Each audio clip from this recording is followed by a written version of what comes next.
everyone. I'm Wendell Jones, and welcome to another webinar of the Embassy of the Bahamas as we come to you from Washington, D.C.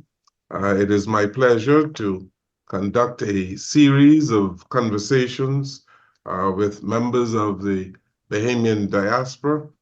We've been doing this for a little while now. This is our 19th edition, and it is our pleasure to do these webinars. And we understand that they are well received, not only in the Bahamas, but around the world. The Bahamas has always enjoyed a good relationship with our neighbor in the United States. Indeed, Bahamians have played a pivotal role in the social and economic development of the United States of America. And in the Bahamas, we rely on the United States for many reasons. You would know that the majority of our visitors come from the United States of America, tourism being the #1 industry in our country. So the political and economic developments of the United States are keenly watched with tremendous interest by Bahamians everywhere. And throughout the Bahamas today, Bahamians are discussing prospects of the 2024 presidential elections. Let's be very clear here. The government of the Bahamas does not interfere in the internal political affairs of any other country, and indeed, we don't interfere in the political affairs of the United States of America. And so the position of the government of the Bahamas since independence 1973 is that we are friends of all and foes of none. We have no foes. We are friends of all, foes of none. However, the elections here in the United States of America on the 5th of November is, of course, of tremendous interest, as I mentioned. The policies of whatever party that wins, those policies would impact the Bahamas as well as the Caribbean.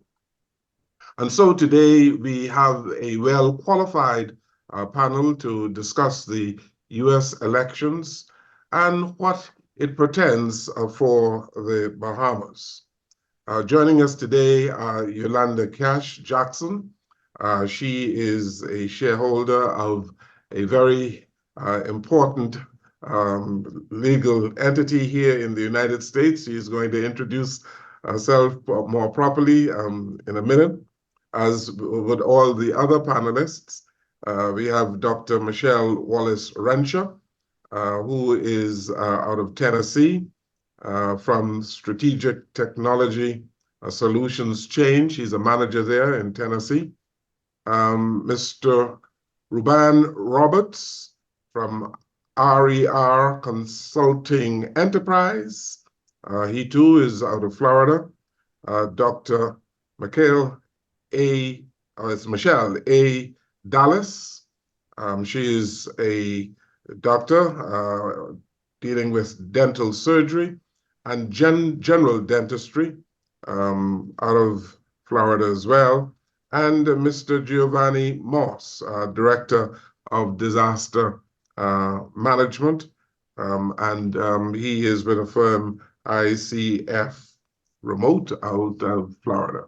Later, I believe we are going to be joined by another Bahamian descendant, and we are going to introduce him in very short order. But let's begin the introduction properly by allowing the panelists here to better introduce themselves. Yolanda Cash Jackson, let's begin with you. Thank you so much, Ambassador.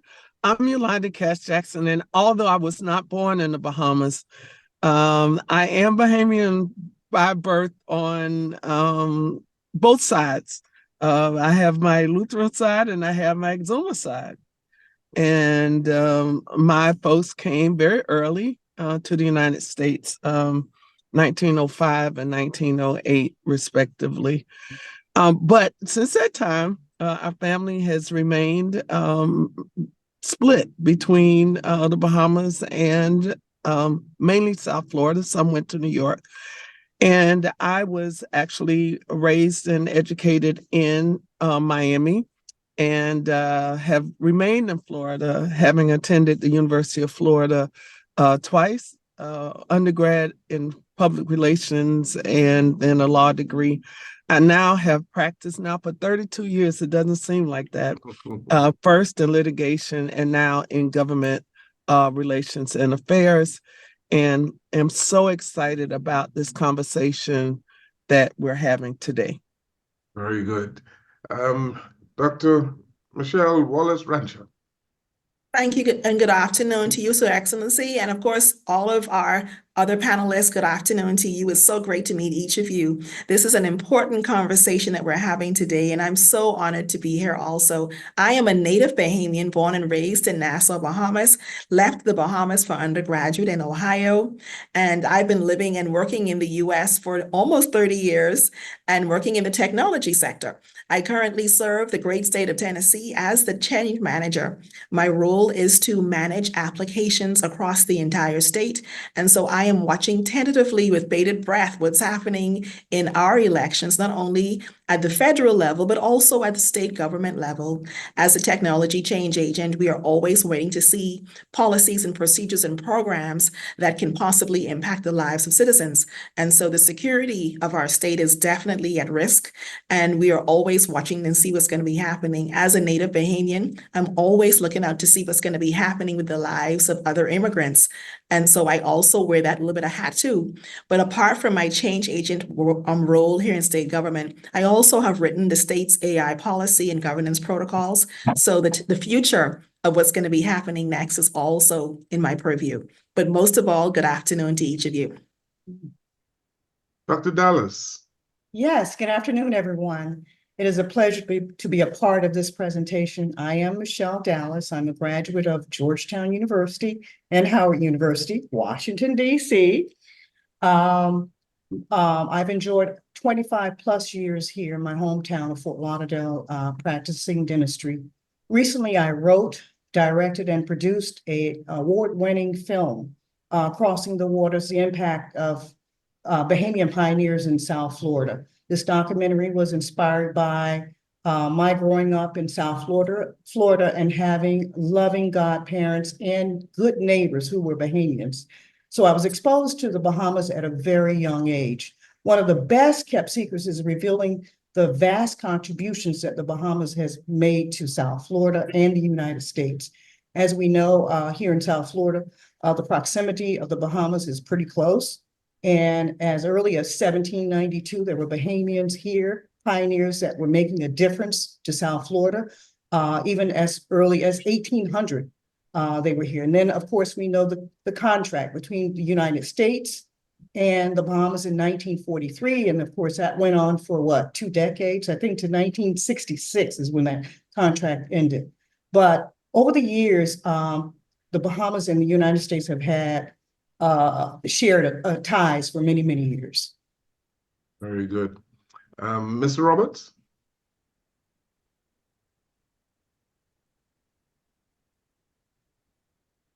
And thank you for inviting me. Can you guys hear me? Yes, go ahead. Oh, okay. And good afternoon to the distinguished panelists as well. Reuben Roberts. I was born in Freeport, Grand Bahama. My family hails from an area called High Rock on the island of, in the east end of the island of Grand Bahama. Immediate past president of the Miami-Dade branch of the NAACP, and I am a proud Bahamian man. I currently own and operate 2 entities. One is a nonprofit entity called Amplified Community Resources. And then also I own a consulting firm called RER Consulting Enterprise. And RER focuses on collaborating with local municipalities to work on program development and overall development of opportunities for other small businesses as well. I'm looking forward to this discussion today. I'm very excited about our involvement and our input into this discussion. And hopefully, I'm looking forward to having some further discussions on how so much of our resources that reside here in the United States can actually contribute to what's going on in our home native land. Very good. Mr. Moss? A good afternoon to Excellency and distinguished panel. It's a pleasure to join this excellent group of panelists. Giovanni Moss, I was born in Nassau, Bahamas, moved to South Florida in high school and stayed here through my undergrad and graduate work at FAU and North Southeastern University. Spent most of my career at the local level as a local executive managing housing redevelopment programs. And for the last 7 years, I've worked for national firms managing disaster recovery programs across the U.S. and the U.S. territories. So, of course, the upcoming election is super important to, I think, everyone, especially Bahamians, because, of course, as other panelists have stated, proximity. But for me, also, as a person that moved here, I have a second-generation Bahamians as kids, and I think their future is extremely important to me. So I think there's multiple implications when it comes to this upcoming election, the future of our next generation relationship with the Bahamas, our growth, the economic growth of the U.S. and its connection to the Bahamas. So again, super excited about having this discussion and our impact as Bahamians, which has been since the 1700s in this country. So a pleasure to meet everybody and looking forward to our discussion. Very good. Well, it's good to hear the accomplishments of all of our panelists today, and I'm sure we are going to have a very rich conversation as we talk about the elections in the United States and the impact on the Bahamas. And I underscore again, there's no particular interest of the Embassy of the Bahamas or the government of the Bahamas in the support of any candidate or any political party here in the United States. But we just want members of the diaspora in the United States to express themselves on what is happening. Ms. Cash Jackson, you are in Arizona as we speak, and I assume that you might be campaigning. Let's talk about the democracy in the U.S. And how you all see the quality of the democracy here in the United States. Well, thank you for that. We are certainly knee-deep in the election. And unfortunately, I'm knee-deep as well, watching daily the changes and the discussions. Probably one of the pivotal discussions in this election is democracy. If you talk to either party, democracy is on the ballot, whether it be the freedom, you hear that a lot. You hear a lot about freedom and the ability to make choices.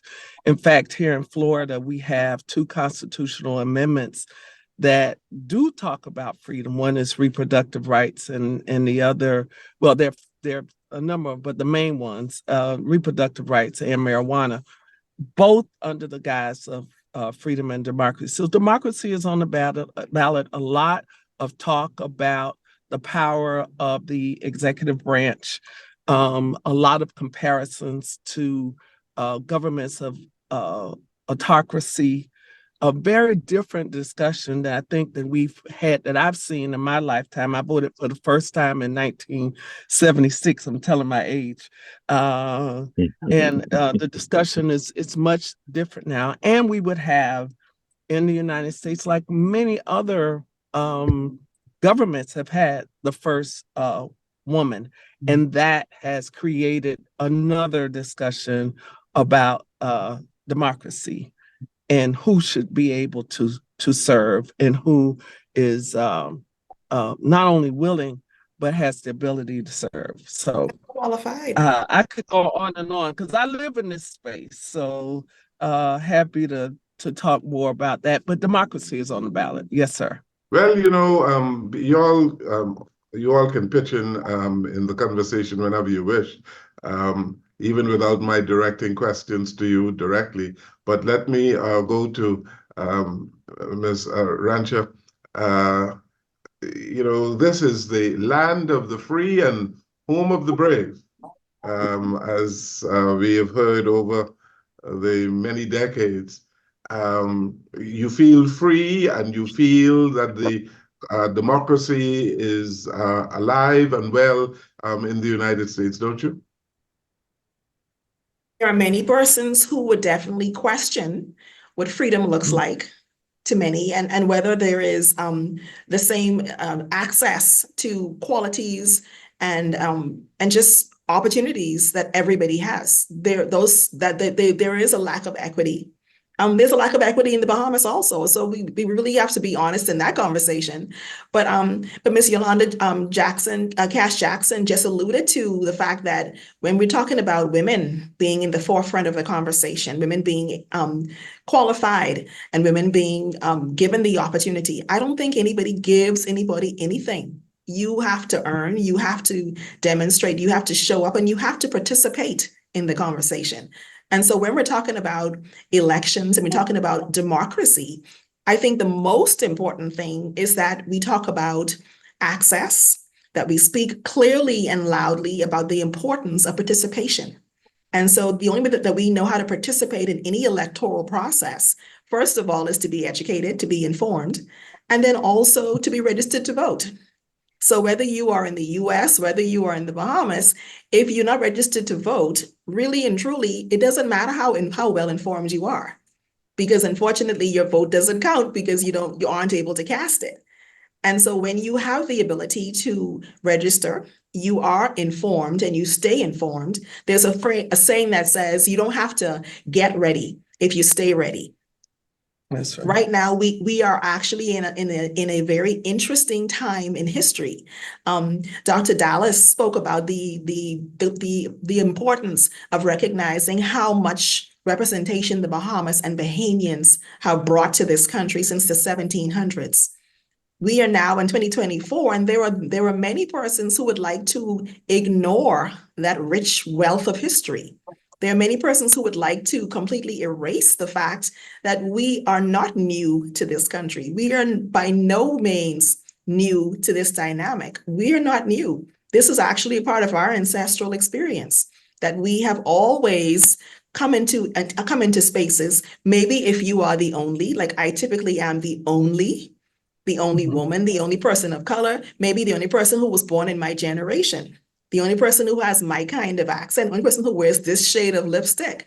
I am accustomed to being the only, but please understand, when I bring this only is not just one. This only is that much more expertise. And I think whenever we speak about women being at the forefront of elections, this election is not only about one seat. In order to us to be informed, we must recognize there are many seats that are currently available to be voted for. There are seats in state government. There are seats in county and in cities. And I think the biggest challenge that we have when it comes to staying informed and recognizing the level of access that there is in this country and the opportunities are because there are so many vast opportunities and a part of every conversation. So city and government is important, right? State government is important, it's extremely important, but there's also school opportunities. The school boards are voting also. The counties are voting. And so I think people have to be informed and they must be registered to vote. I think in most locations, it's probably a little too late to get registered because I believe early voting begins today, I believe. And so if you are registered, pardon? We start in Florida next week. Early voting begins, I believe, today or tomorrow in Tennessee. And so, but again, apart from just when do you vote, it's about being informed, right? You have to know what's available, and you have to also speak up and speak out when opportunities present themselves. Dr. Dallas, don't you feel free to exercise your franchise here in the United States? Hey, that's a good question. Yes, I do. But let me just say this. This is my response to all this. The the responsibility of this current election depends on all of us collectively as a community. You know, we have to decide whether because everything's centering on freedom or dictatorship, you know? As I speak with people, people are concerned. They're concerned, they're frightened about what the future will bring regarding the economy, regarding sexism, regarding immigration, and just our basic freedoms. Okay. So I think we have to, instead of separation, we have to collectively come together. And if we can come together, we can make this work. Hmm. You know, but I'm concerned as a woman, given the emphasis on freedom, whether you feel free as a person exercising your franchise, choosing the candidate of your choice, no matter if it's the presidential candidate or a senator or whatever else. Dr. Dallas, Yes. do you feel free as a person to exercise your franchise to choose whoever you wish? Yes, Governor. ambassador, yes. As a matter of fact, this Saturday, the 19th, I am doing a phone bank in my office upstairs. Mhm. I have an upstairs area. So I feel free. And I'm going to encourage others to vote for a person I think is well qualified to become president of the United States. Okay. So yes, I do In terms totally of the Mr. Roberts, the overall environment that you find yourself in today, this whole campaign that is going on, how do you see, how do you feel as a Bahamian or descendant of the Bahamas? You're a Bahamian in this environment.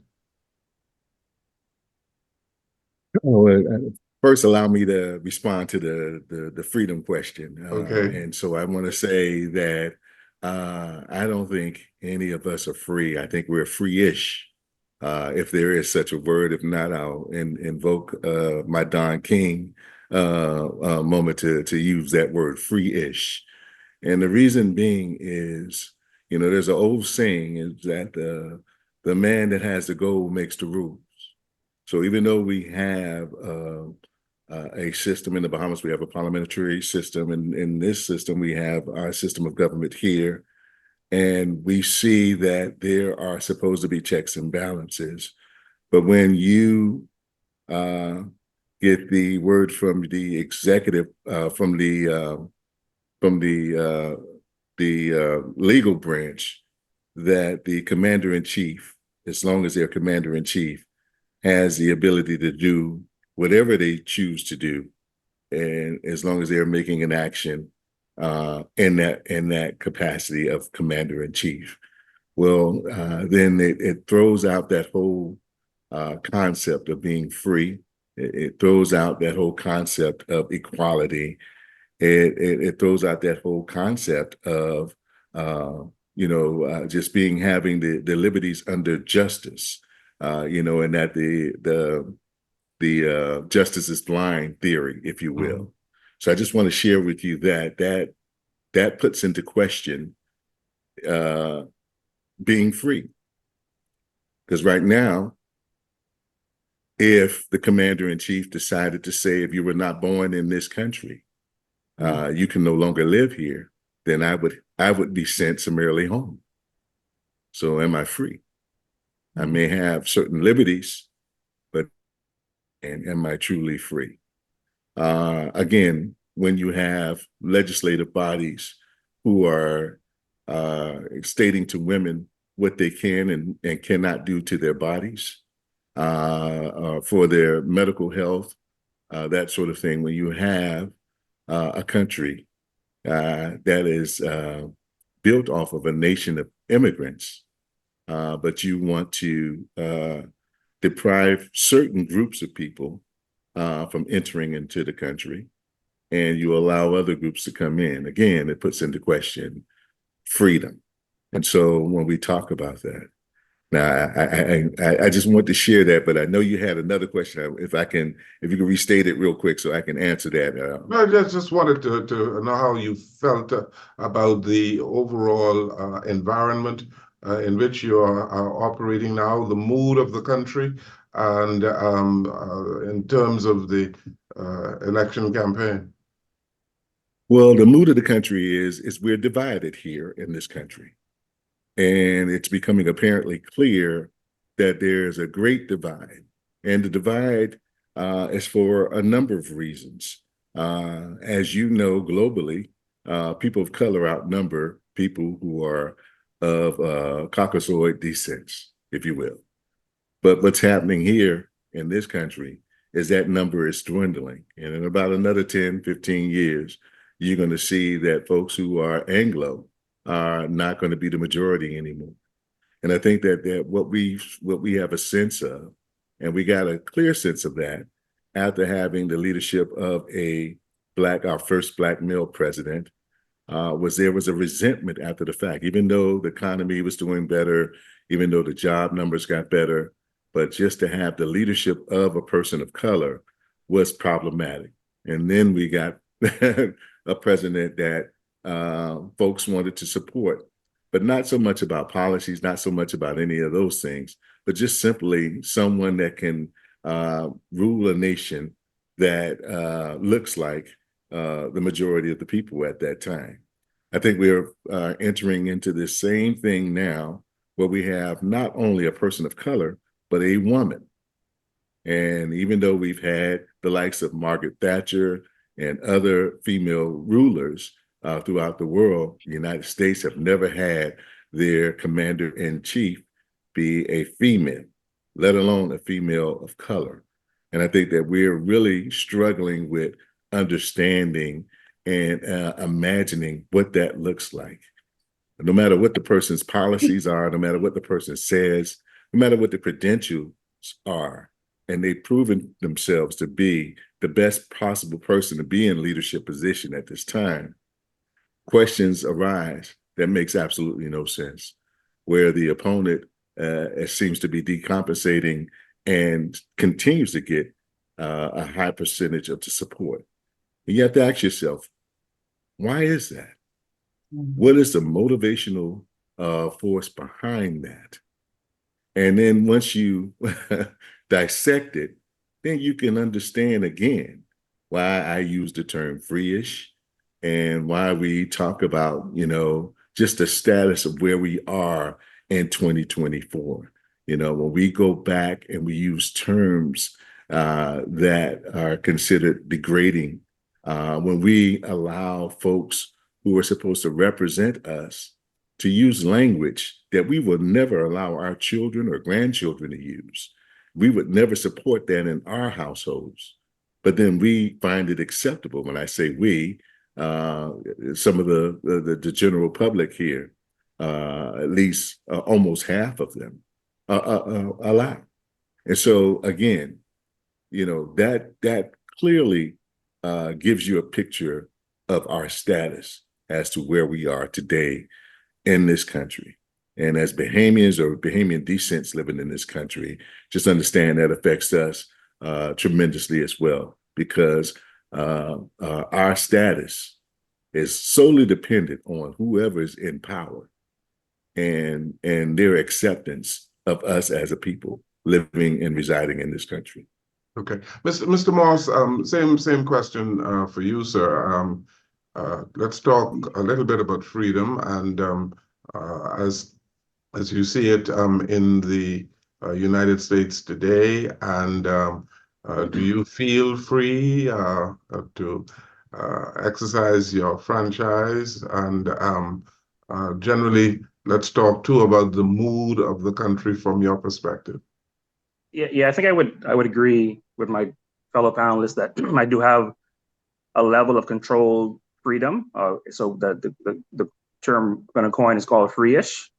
I think what freedom means to me is the access to multiple things in this country and also opportunity. So I think what is also up during this election at the local, state, and national level is opportunities for people, for Bahamians, people of color, people have been disfranchised. And so I think it's important that when you make a decision when it comes to the election, you focus on what the policies that are going to be implemented nationally at the local level, how does it impact people like us, right? We've been blessed to have the proximity of the Bahamas so close to the U.S., and we've come here for, we've spoken hundreds of years for opportunity, and I think that's what this country is its foundation is on, is creating access and giving opportunity, and I think that is also a big issue that might be addressed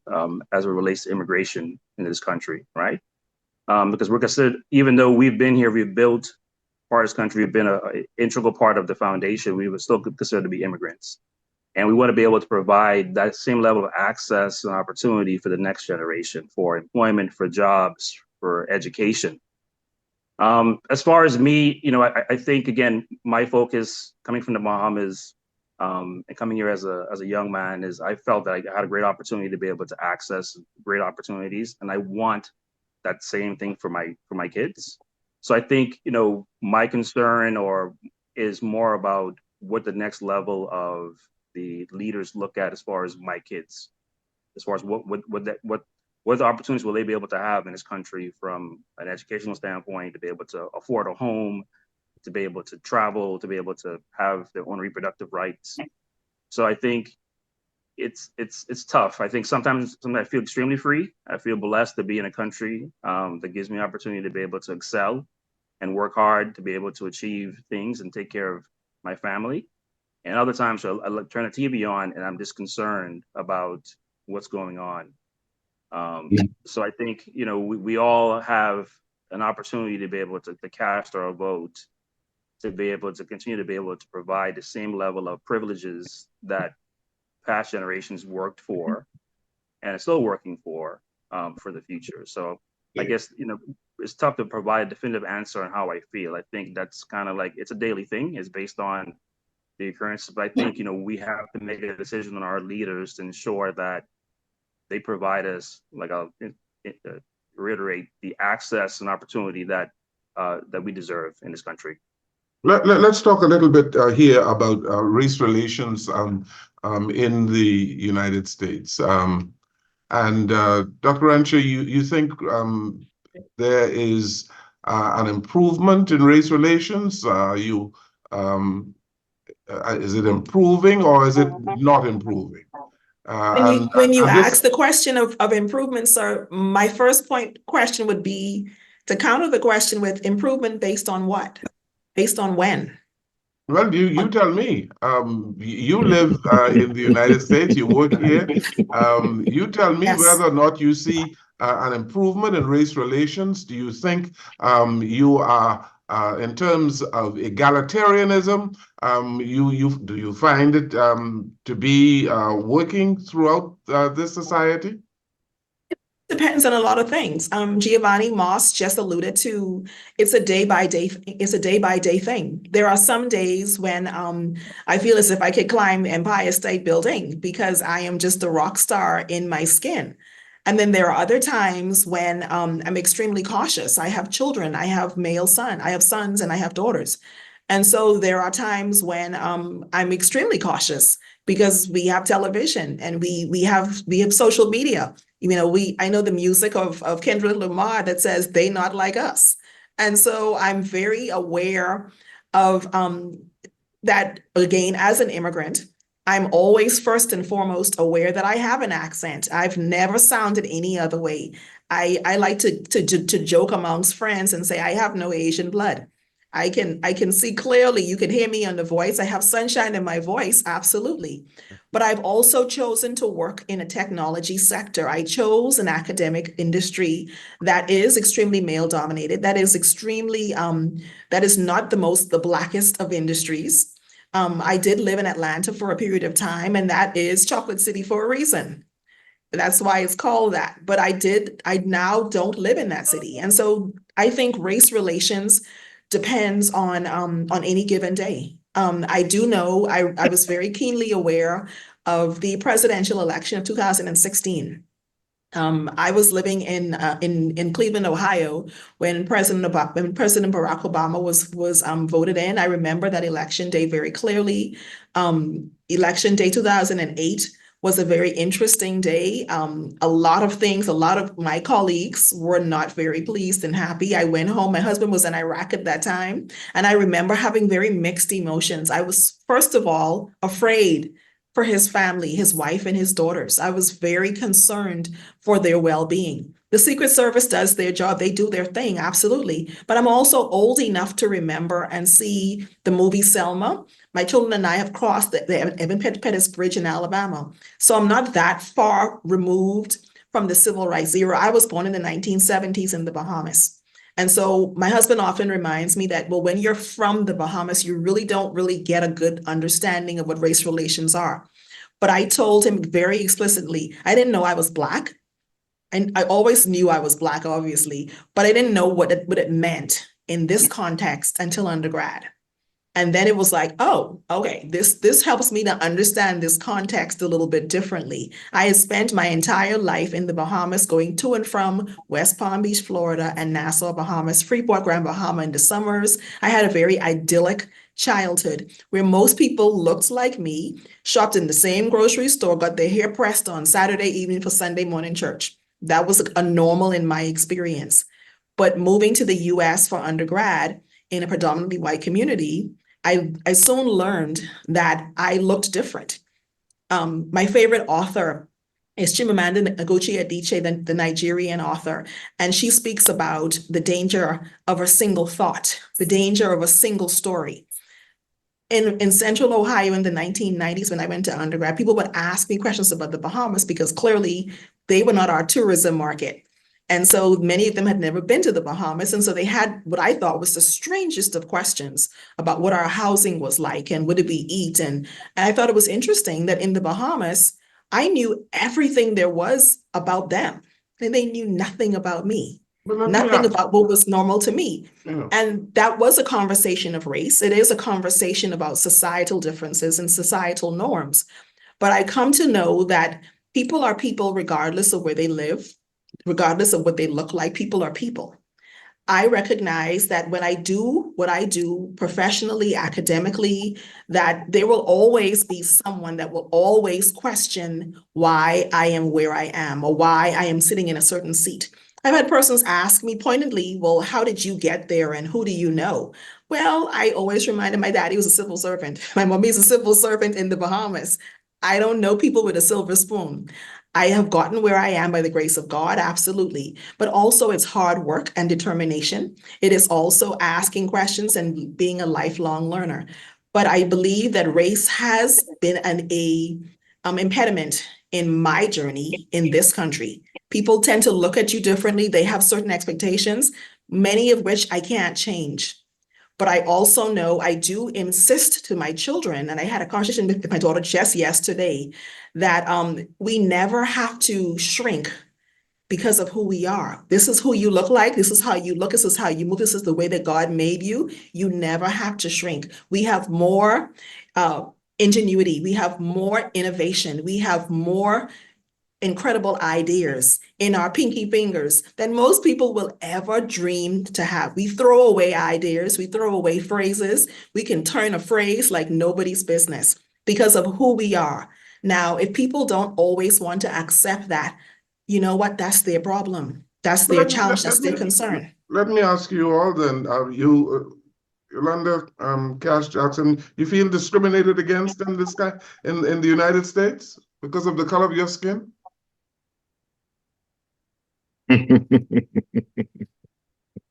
I can't hear you. Yolanda, you're on mute. You're on mute. I'm sorry. I said absolutely, absolutely, absolutely. I think that when you talk about race relations and whether or not it's improved, it just has a different shade of lipstick. Now, Ruben alluded to it. I think it's in 2050, 50% of you look to your left, look to the right, they're going to be something other than white. When I look at my friends that I went to college with They all have brown grandchildren. As my grandmama would have said, mix up. They all mix up, you know. So, and that's the world. That's the world that we live in, and how America has adjusted to that is its report card. This is, you know, this election is a report card on race. You know, talking about a DEI hire. I was no DEI hire. You know, Kamala was no DEI hire. People say that Trump was a DEI hire because he was given, you know, dollars to make sure that he was successful. But this election will be a report card on how we view race. Now, one of the things, if I could just briefly talk about my experience, one of the reasons that I'm so into the Bahamian diaspora is that longing to really know who I am. You know, when my grandparents came here, they left. They tried to be American. I know they talk funny. I know they said tree, and I know that we you know, drank Cersei and all of that. I didn't understand as a young child that that was a part of what they were bringing here, but they were trying to be do better, and they came for different reasons. Some of them were in trouble and came over here. But anyway, but part of my longing as an adult is to be in touch with exactly who I am. We in the United States have had a kind of bad history. The Bahamas ended slavery 30 years before the United States ever thought about it. And so, you know, I feel discriminated against? Absolutely. Even in places where I shouldn't. Well, I shouldn't, and I'm clearly more qualified. It shouldn't be a question. But that's the life we live. You learn how to deal with it. Let's hear. Yeah. So Dr. anyway, Dallas. that's it. Dr. Dallas. You learn to adapt. Right. That's it. One of the things that troubles me sometimes, and I'm used to it, but yet sometimes it does eat at me. Looking at my parents and the sacrifices that they made for myself and my siblings, and how they encouraged us to do better, to be better. And how I have one child, my daughter, to do better and to be better. And for myself, my office is downtown Fort Lauderdale. So it's on the east side of Fort Lauderdale. And I've had to interact with people, and some of them are very nice and cordial and respectful to me. But I've also been challenged where it hurts me to my core as I'm disrespected. And so even with how many degrees you have, no matter where you've been, you can't change what's outside or what shows on your body. And that's your color. I'm very proud to be Black. Don't get me wrong. I love my heritage. But sometimes it hurts you that people look at what they see on the outside versus what's inside. I've been minding my business and at times mistreated, whether I'm going to get a cup of coffee out of Einstein's or whether I'm in the grocery store picking up something. I've been disrespected. So it is challenging. It's hard to turn that page. And when I look at it, as I've matured and gotten older, it's their insecurity, it's their problem. It's not my problem. It's their issue. And the best thing I can do is just keep it moving, because you can't change them and you can't change the situation. Just keep it moving. Sir Roberts. Yes. So to put it in a very simple phrase, do you enjoy your Black job in this country?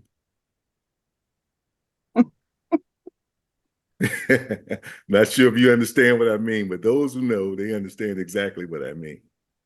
To even be that question to even be posed to us today tells you a lot about the status of race relations. As the immediate past president of the NAACP, I got many calls and still get them today about lynchings, about just so much social injustice that's race related. And so we still, yes, we've made progress, but we still got a long way to go. When you see that people are being baited because of their nationality, because of the color of their skin. Listen, I travel all around the world, and we are global. Bahamians are definitely global people. Anywhere in the world, you will find a Bahamian. Anywhere in the world, Dubai, China, wherever, you'll find a Bahamian there. And when I went to Colombia, you know, I know that we have Bahamians that are mixed up with the Arawaks and the Tainos. And I saw where the Arawak Indians traveled from Colombia to the Caribbean and to the Bahamas, where the Tainos did the same. And so we're global people. But we have to put into context this. Race is a social construct. And race was not even a factor until the 1400s, when the slave trade became very popular. Before, you were known as someone from Africa, or you were known as someone from England or from Turkey. But to justify the slave trade, that showed that there's a difference between this group of people and another group of people, race became a factor. So we are much more, as our fellow countryman Sidney Poitier said so eloquently, you can, you choose to ask me so many things about myself that are not relevant. You focus on the simple part of my Negro-ness. But I am man, I am contemporary, I am so many things. Instead of playing court with me in that area, you should consider all of who I am. And I think that that's what it is. We can't allow those who've been controlling the narrative to continue to control the narrative. We have to make sure that we express ourselves and let people know who we are. You can't tell me who I'm going to be because of my birthright or the color of my skin. You can't tell me that, because we've already proven that that's not accurate. We could be on this Zoom right now. We have distinguished people who are attorneys, who are doctors, who are dentists, who are professionals. So that has nothing to do with the color of my skin. It doesn't determine my lot in life. If I allow it to affect me, if I allow it to just not to hamper my motivation for success, then it will have an impact. But one thing I know about being a Bahamian, you have the strong foundation of parents who saw their children and their grandchildren accomplishing more than what they've accomplished. And they worked hard to make sure they could send us off to school. They could make sure that we have the opportunities that they didn't have. So even though we may have started with less, but we were given so much more. So yes, race is definitely a factor, but we have to control the narrative. Mr. Morse, let's hear you on this before we move on, and whether you feel discriminated against and the quality of race relations in the U.S. Yeah, it's interesting because we're still having, for the last 20 years, we're still having a conversation about firsts, right? First Black president, first woman president of color. So I think by just telling this, by the bare fact of us having a conversation, I'm sure all the panelists have their own personal stories about the complexion of their skin and being a first in their law firms, in their school, in their business. As a matter of fact, in the mid 2000s, I was the first African-American or African-American, Bahamian-American director for a community in South Florida. They had the Klan marching there in the 80s, right? So by saying that alone, there's been issues, racism in a collective aspect of trying to, keep our community down and not grow has been an issue. And the unfortunate part is we have to continue to be able to fight collectively. And again, going back to we have the power of the vote to ensure that we continue to be able to fight this race issue, because it's not gotten any better from my standpoint. I think, the panelists said that, at some point in 2050, there'll be a combination of everyone not look Anglo anymore. both my kids are have multiple generations in them as far as their complexions, so they have to deal with being biracial in a sense also. And I think the unfortunate part is as soon as you consider to be biracial, now you're tainted on one side or the other, which we still haven't addressed in this country. Is that rather than being inclusive, we're creating exclusivity, and we're creating segments and separations. So until we're able to create more of an inclusive community, and we feel that we're all one people, one Americans, one, people that come here for a better life, it continues to be an issue. So I think from my standpoint, race relations has not improved since I moved to this country. And similar, when I came here, I didn't see color. There's always going to be classism, separation based on how much money you have. But I didn't realize that I was different until I came to this country in high school. So I think we still have a long way to go as relates. And I think Yolanda said it very eloquently, is that this is the report card on this country, like it was for President Obama, which, I mean, I was probably the first time I've ever felt proud to be in America when he was elected. And I'm hoping that there's a similar feeling in the future. Let me ask you, Yolanda Jackson, about the impact of Bahamians and people of the Caribbean on the elections here in the United States. I mean, we have a small diaspora, comparatively speaking, in the U.S., Bahamians. But let's talk about our impact and the impact of Caribbean people generally on the elections, and all of you can participate. So we have to talk about immigration. That is a concern. I do a lot of work with students from the Bahamas at all of our historically Black colleges in Florida. It's a big concern, making sure that they can continue to go to school here, that there's nothing that prohibits them from continuing their education. So immigration, by virtue of them being immigrants here in this country, are impacting the election. You can't build a wall in the Bahamas. So that's one. The other one, there's probably one that's not paid attention to, but if you follow the Prime Minister of the Bahamas, it's very important, and that's climate change. Climate change to the Caribbean community is very, very important. It's our livelihood. And what the United States is doing or not doing to assist in the challenges associated with climate change is still out there. It's questionable. It's denied on one side and not on the other. And then I think the final thing, the way that the Caribbean is affecting this election, is self-governance. To Giovanni's point, when you're in charge, you don't know that, other races, you're in charge. He who makes the rules rule. And self-governance is probably one of the foundations for Caribbean people as a whole. We're used to being in charge of our own destiny, of our own progress, having our own, very entrepreneurial. I know my aunt used to say, well, with Bahamians don't just have a store, they have an enterprise. We think big, we are entrepreneurs, we are proud people, and that has not changed. So those are the areas in which I think that the Caribbean diaspora is affecting this election, just on those three subjects in itself. Okay, Dr. Anja? If I can actually piggyback off of those same topics also.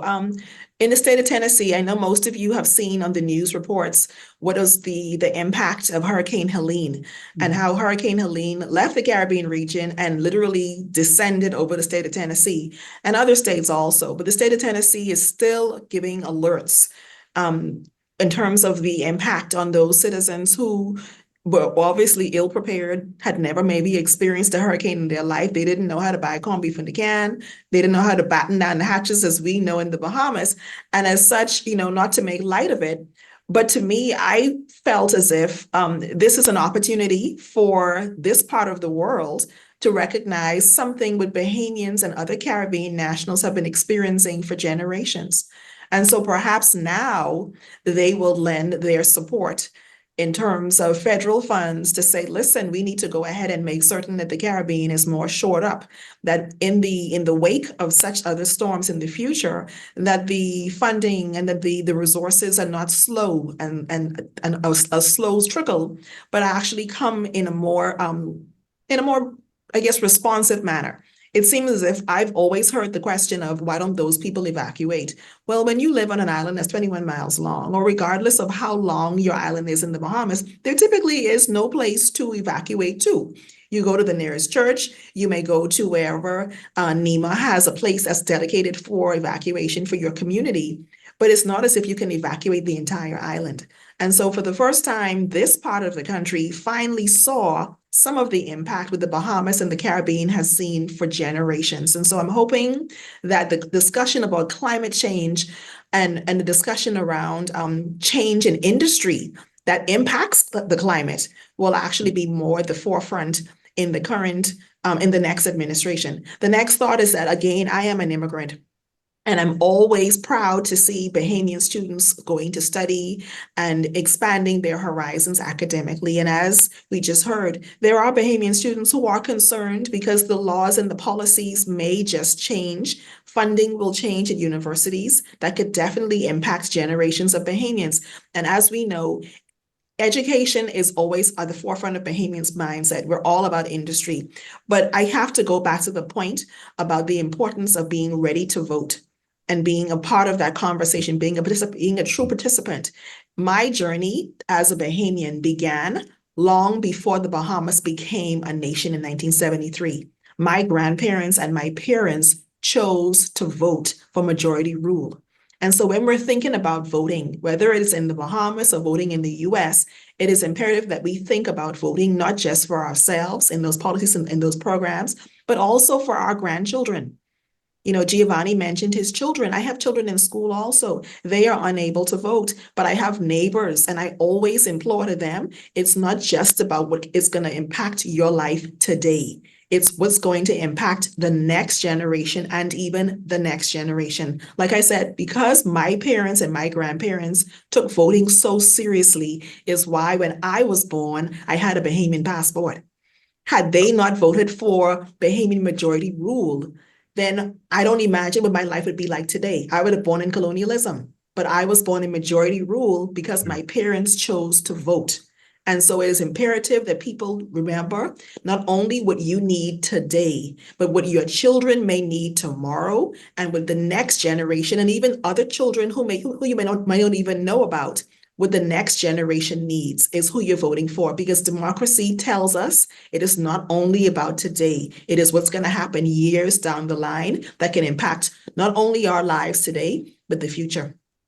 Dr. Dallas, we don't hear too much about climate change in the current debate in the elections in the United States, even though you've been struck by Helene and Milton, the two hurricanes.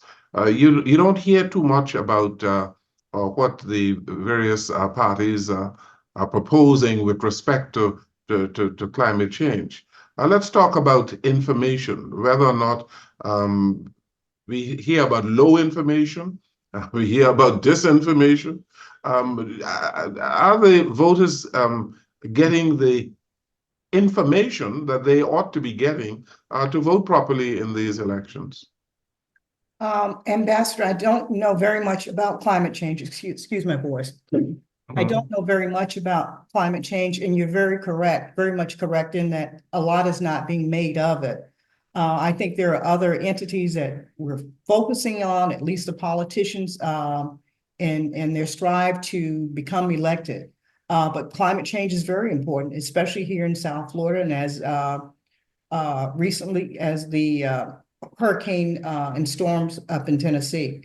I think with the upcoming US presidential election, we're going to see possibly a very big change in the administration that will affect climate change or in the international community as it affects them. I'm hoping that with our vice president here, as she extends a positive international relationship and more concerned about climate change, I'm hoping that things work out for the better. Okay. Mr. Roberts, in terms of the information that our voters are getting and this whole issue of climate change, what are the issues that Caribbean people and people of the diaspora, the Bahamian diaspora, what are the issues that they're concerned about in these elections? Well, I'll tell you, in terms of the voters' information, I think that there's a lot of misinformation going on. So, for example, the polling. And if you're coming from a scientific background like me, I retired from the University of Miami for over 20 years. I understand the importance of surveys and survey data. Who are you questioning? If you're questioning a certain population, then you're going to get a certain type of response. If you're questioning a very small population, then your area of significance in terms of your response is not going to be valid. And so when we talk about those things, when you hear that a certain group, Black men, are not supportive of one of the candidates, that is absolutely insane. Again, when they collect the data, they're not collecting the data in a manner where you're going to get accurate reports. So you have to always take that with a grain of salt and understand that just historically, Black people vote Democratic. Majority of Black people will always, over 60% will vote Democratic. I mean, that's just historic. Okay, so when you hear that there's a large number of Black men that won't support a particular candidate, that's not accurate. The other thing that you have to understand is that, again, when you talk about race and that sort of thing, historically, Black men have been over-criminalized. So a lot of Black men are not even eligible to vote in some cases. And so that is something that is diminishes your power and your freedom to actually exercise your voice. And so this is something that we are dealing with in this country. There's so many different things and ways of dealing with of how folks are influenced or can have an influence on your political system. And we have to understand, because we have been the ones who have been identified as the most marginalized group, that we've been affected by so many different challenges, whether it be the criminal justice system, educational system, whether it be housing, all of those issues, whatever category that you name, you can put folks who are Black as the most affected by those categories. Now, in terms of climate change, we are also affected by that. So traditionally, Black folks lived on the coastal areas, right?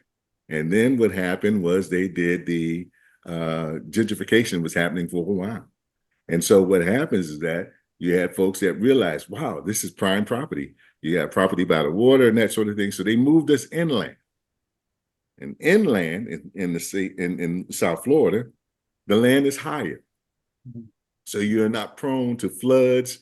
You're not prone to all of the effects that you have with global warming initially. So what do you see happening now?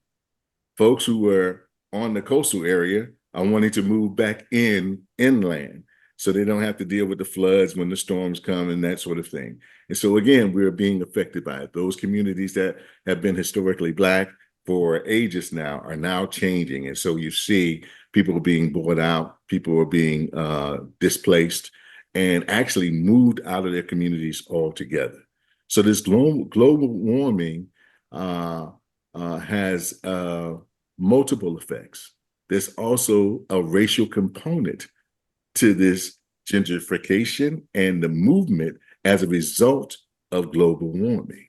And so there's so many factors here where we have to have representation that understand the positions that we are in and offer us, those of us who are in need, an opportunity to level the playing field. So those are the things that we're dealing with. Now, the other thing I want to say to you, Dr. Michelle mentioned that, we had, the right to have the majority rule. Well, in the United States, they have a thing called the electoral college. And in fact, if you look at all of the last 4 or 5 elections, right? The Democrats won by the popular vote, but not by the electoral college. So the electoral college is that you have representatives from each state that have so many votes, depending on the numbers in their state. And the first candidate that gets to 270 wins the presidency. Now, that doesn't mean that 270 is equal to the majority of people that voted for the particular candidate. So when you go back down to, just go all the way back down to Gore, to go back down, I mean, you have over and over and over again where we've had the popular vote, we won. But that 270 number came before the popular vote. And so again, that affected who our leaders were in terms of our commanders in chief, and also affected what's happening in our community at the same time. So I just wanted to bring that up so that you were fully aware about that. Giovanni Moss, it is said that democracy works best when the electorate is properly educated. Do you all feel that based on what we are hearing, what we are saying, that your electorate is educated on the issues so that they are able to vote properly and democracy can be seen to be working on the basis of information? I honestly think there's an information overload. I think the social media Information overload, you say? Yeah, information overload. So I think everybody has their own opinions, their own sides, and people are constantly being bombarded with information on, social media, all the different vehicles. So I think it's tough. I think there's definitely people are kind of drawing a line in the sand and making decisions. I don't think people are really shifting their minds. I think you have a small level of independence that will have the opportunity to be able to choose one side or the other. So I think, just to answer the question, I think this is an overload of information, either good or bad. Everyone has their own opinion. Everyone is an expert. So it's very difficult to see if there's any type of clear information that allows people to make a decision. But so I want to touch on the impact on the Caribbean diaspora. Mm-hmm.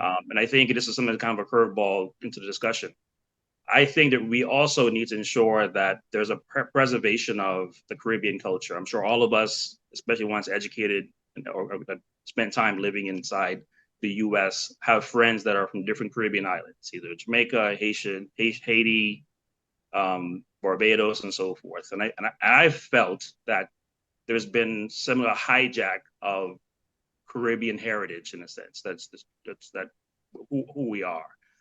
For example, like June is Caribbean Heritage Month, and it also shares the same month as Pride Month, which again, we want to always respect other communities, but I think we have to ensure that we're making the selections for our leaders that also want to embrace and preserve our culture. I've traveled this country and seen issues with Caribbean events being canceled because we have minimal representation in a lot of communities. So I know as we focus on, of course, Bahamian and U.S. relations, we have to realize that we're a part of a larger Caribbean diaspora community that has a lot of just strength that we can kind of leverage. But it's important that we work with our Caribbean partners and brothers to be able to preserve our own culture.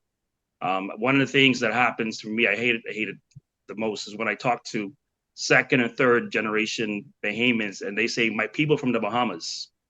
no, you're Bahamian. So if you're like Yolanda's a prime example. Yolanda doesn't say my people from the Bahamas. She says I'm Bahamian. And I think that's because we're not passing down the cultural roots to our next generation. So I think whatever we do, whoever we elect, we have to ensure that we preserve our own culture because it's a big part of who we are. And as it relates to climate change, of course, I'm in the business. I mean, I stay busy because of natural disasters. And I've, since Hurricane Dorian, I've been very concerned about the level of resources and response to hurricanes in the Caribbean, especially in the Bahamas. So I think it's super important that we work with the elected officials in the US to ensure that there's partnerships in place that allows us to be able to have resources in a very expeditious fashion.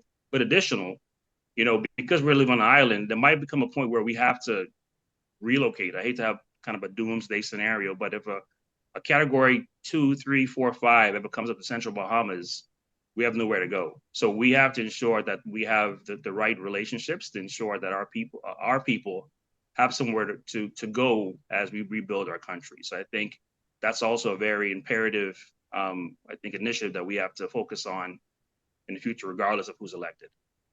Mr. Roberts mentioned the Electoral College just now, and I'd like for you all to weigh in on whether the elections in 2024, whether you feel that they're going to be free and fair. We know what took place on January 6th, and there is a fear among a whole lot of people that we might see some antisocial behavior. We might see some violence. Let's talk about whether or not you feel that the elections, because there are some people from the right who had a difficulty with the elections of the last 4 years in 2020. Do you feel that these are going to be free and fair elections? Yolanda Cash? Jackson? I knew you were going to ask me first. Yes. Well, there have been some court rulings the last few days that seem to be moving in the direction of us having a uneventful or normal, whatever normal is these days, that's another question, transfer of power. The Georgia court has said that you don't have to hand count the ballots. That was something that the Georgia legislature put in place. And in fact, legislatures all over the country, particularly in red states, have challenged or made it a little bit more arguably. And I'm being, I work on both sides of the aisle, so I'll say arguably, makes it more difficult to vote. And that brings some stress along with voting. So I'm hopeful that our system of democracy will withstand whatever challenge, even with the insurrection, which was the biggest breach of, transfer of power that we've ever seen. But even there, we survived. Our democracy survived. And so I'm hopeful that it will again. And I said we're starting to see some movement in states like Georgia, where the courts are starting to roll back some of that oppressive may be a strong word, but some of that those rules that people are trying to put in place to keep people from voting and then hampering the transfer of power. Okay. Dr. Dallas? I don't know the legalities like Yolanda knows them. But I believe there's going to be an initial adjustment depending on who wins. And I do believe that whether we end up with our first woman, whether we end up with another person of color, I think that there would just be some timeline where there will be an adjustment, and then I think we'll be okay. Okay. Dr. Ranjan? I'm hopeful. Both ladies gave a lot of thoughts around what I believe, and I do hope that there will be a simple and easy and uneventful transition of power. But I can tell you, as of state governments across the country, and I've been a part of those discussions, are preparing. We are preparing for an event. It may not be as an insurrection, but state governments are preparing so that even in the transition period, that citizens are safe. We still have, at state government level, we still have to be about the state's business. People still have to get health care. Kids got to get to school. We still have to have groceries in the stores. We still have to make certain that our seniors and those who are in our vulnerable communities and vulnerable citizens need to have the services and the quality of services that they deserve. And as such, state governments across the country, across the nation, are preparing for the transition plan. And we expect that there to be something will occur. I am hopeful that there will not be another insurrection. It was difficult to watch on TV. I don't live anywhere near Washington, D.C., but I'm hopeful that I don't want to see that kind of behavior in the future. But we all know that the same way there was a World War I and there was a World War II. You know, you hate to think of those things, but we live in the modern era. And in the modern era, just as we had CrowdStrike and all the airplanes came down and state governments were affected all across the country, we expect that there will be something, whatever that is, we get ready for it. And in state government, I have been told to vote early. The request has not been a request, it's been a demand. There are certain persons and personnel at state government who were told if you are eligible to go and vote, you are told to go and vote early. Not because you want to sit back home and watch and see what's going to happen, because we have to have all hands on deck the day of. We expect for the next few weeks, beyond November, all the way through the end of January, to be super busy, to be about the business of state government, to make certain that our technology is safe, our technology withstands whatever we are facing. I recall exactly the morning when I realized CrowdStrike had happened. I literally thought, well, that's weird. I must be having a backup to my computer. That's strange. And literally, I had to work for 48 hours from my cell phone. Strange, unusual, but guess what? State government work does not stop. We have to keep it moving. My boss always reminds me that this train is on the tracks. In my role, I am the only person that does what I do in this state of Tennessee. And so I have to keep the train going. We have applications across the entire state. We have AT&T and so many other communication vendors who are many of them will be working 24 hours around the clock for the entire month of November. And so the train is already on the tracks. State government is expecting something to occur, but we are also planners. Many of us are hopeful. Many of us have been praying and believing that the best is yet to come, that we are from a generation of people that did not expect to ever imagine Barack Hussein Obama. Never thought that was ever going to be in my lifetime. And then guess what? We now have our forever first lady. Never thought I was ever going to see that. But I now can say my daughter can actually believe that she could be not just the first lady, but that she could actually be the president someday. That is a beyond belief thought. Yes. And even if you are unable to vote in the United States of America, you do have, because I know many of your viewers are going to be in the Bahamas. I was extremely excited to see the amount of Bahamian women who were voted into parliament, who are now senators, who are sitting senators. In my lifetime as a little girl, I remember hearing about Dame Doris Johnson. I learned about her when I was in QC and in St. John's. I wrote about her in my study because I thought how powerful it was to have this lady sitting around all of these gentlemen and speaking up and speaking out and speaking about leadership in the Bahamas. And yet, but in my lifetime, I remember the day when Senator Hope Strawn became a magistrate and was the member of parliament and was a sitting officer and was sitting in the House of Parliament. I remember that day. And so to see so many others who are from my generation does my heart proud. But I also remember that can only be possible because we participate. We register and we participate and we are learned and we are informed before we go to the polls. We don't learn at the polls on the day walking in, depending on what color the banner is on the outside of the building and who wearing whatever t-shirt. We have to get informed. We must learn, we must listen, we must ask questions, and we must make certain that when we cast our vote in those ballots, that we are casting the vote for ourselves, yes, but we are casting for our children and our grandchildren, our neighbors who are unable to vote, and also persons who are yet even unborn. We must participate in the conversation. We must always make certain that our voices are heard. Even if they don't want to hear from us, they must recognize we Bahamians have something to say, and we're going to say it. Mr. Moss, are we going to have free and fair elections and the proper transfer of power here in the United States?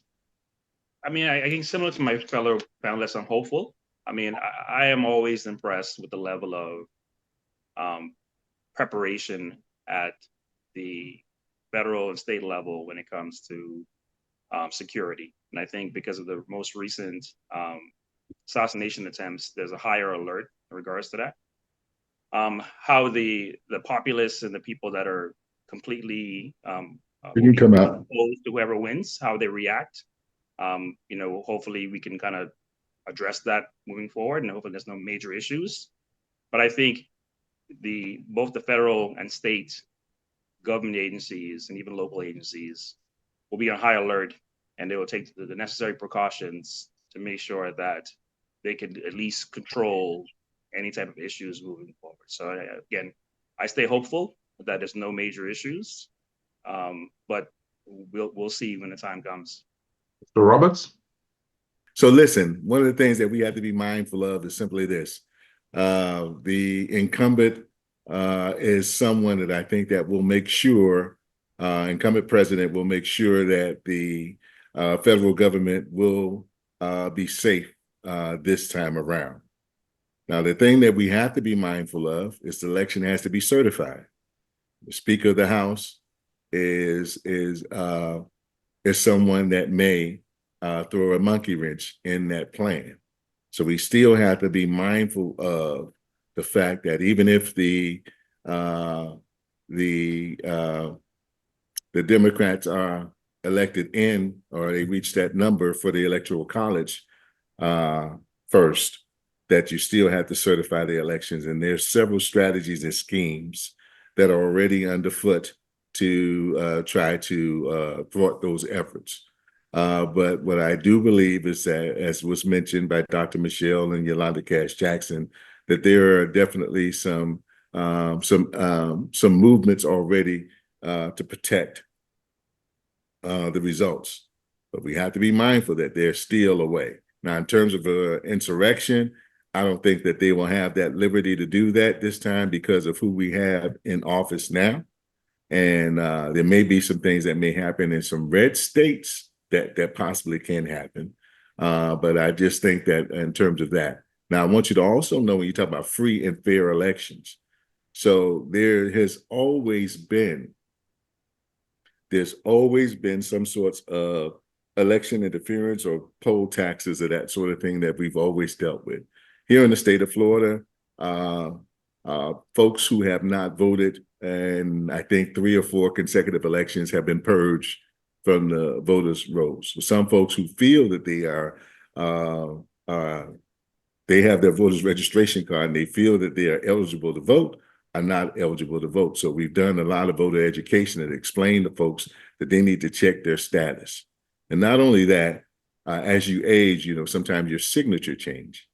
So if you are requesting a mail-in ballot and your signature looks different than what you've submitted with that mail-in ballot, then your mail-in ballot can be disqualified. There's so many different ways that there's interference with the process, and hence the term free-ish again. So there are things that we feel that are clear, that we have the ability to participate in the process, but then there are folks who have created ways and avenues to create some hiccups along the way. So one of the things I just encourage everyone to do is to make sure that whoever you come in contact with, to make sure that if they're eligible to vote, to make sure that they check their status, make sure that their signature is correct, if they've moved, if they've changed their address to up their address and all of those things, because your ID has to match exactly.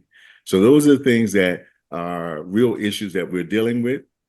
To your question, I think that we definitely will have a more secure transition this time, but it doesn't mean that there's not a possibility for some challenges during that process. Mr. Roberts, I thank you. And I wish to thank all of you. And guess what? None of you on this panel campaigned for any particular candidate, which is very much appreciated, having regard to the fact that as an entity of the government of the Bahamas, we are not really pulling for any particular candidate, not supporting any particular candidate. And so this has been a very educational exercise, and we have stayed right in the middle, very independent in all of the responses and that we had here this afternoon. And so I thank you all so very much. Yolanda being the lawyer here today, and we have some doctors and businessmen. It is very good to get your perspectives on what is happening in the politics of the United States with the elections coming up on the 5th of November. So thank you all so very much for participating today. And I'd like to thank Sonia Rose, who is really the producer here, and who does a very good job in selecting our panelists. And we certainly hope that this particular webinar has been very educational and refreshing. Thank you very much, and have a good evening.